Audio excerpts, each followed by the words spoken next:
What if we could read minds? Imagine waking up one day and being able to hear thoughts, not just your own inner monologue, but everyone else's too.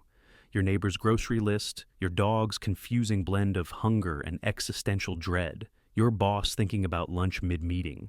All of it, loud and unfiltered. At first, it would seem like a superpower. You could finally know what people really think of you. Your date might smile politely, but their brain is screaming, "Why did I agree to this?"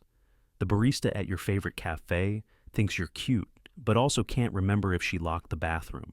And your best friend, the one who always says, "I'm fine," is not fine.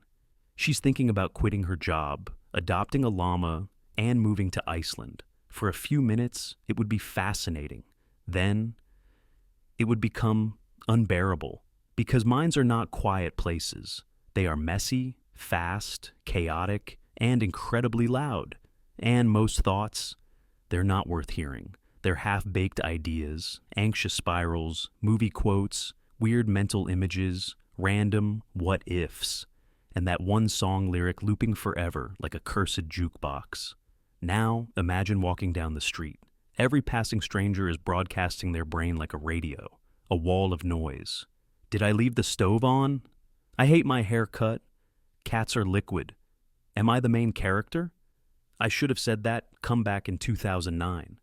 It would be like living inside the world's most disorganized group chat. No mute button, no exit. Privacy, as a concept, would disappear. Forget secrets, forget mystery. Surprise parties, dead. Poker night, impossible. Every lie, every withheld opinion, every awkward truth would spill out the moment someone looked at you. Entire industries would collapse. Therapists would be unemployed. Why talk when the patient is clearly thinking, "This is a waste of time and money"? Marketing teams would scramble. How do you sell someone a product when their brain is screaming, "I don't need this," before you even say a word? Diplomats, gone.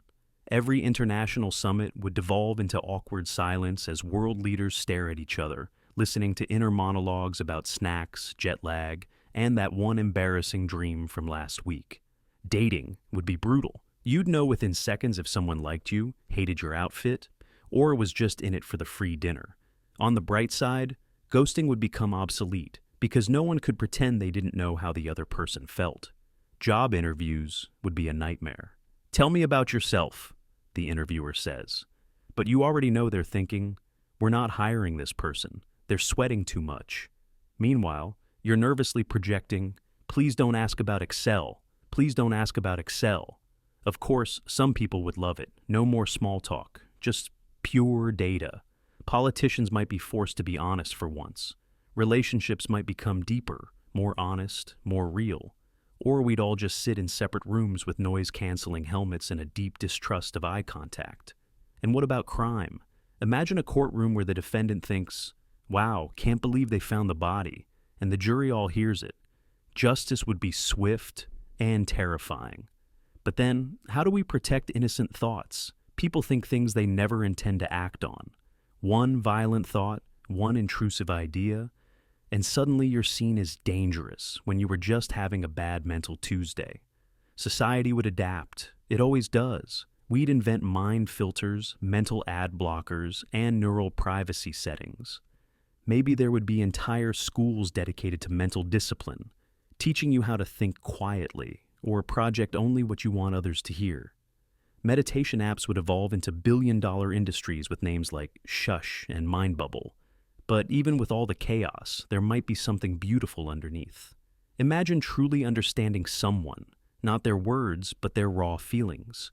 You could sense the loneliness behind someone's smile, feel the joy when they remember a childhood song, connect with strangers through something deeper than language.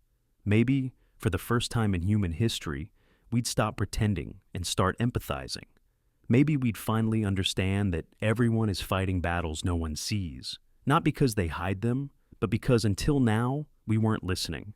Then again, maybe we'd all just go insane and start wearing tinfoil hats. Either way, one thing's for sure. The moment we can read each other's minds, the world will never be the same. Whether it becomes a paradise of empathy or a chaos of oversharing depends on one thing: how well we can handle the truth. or how fast we invent mental mute buttons. If you found it interesting, leave a like and subscribe. The craziest ideas are still ahead.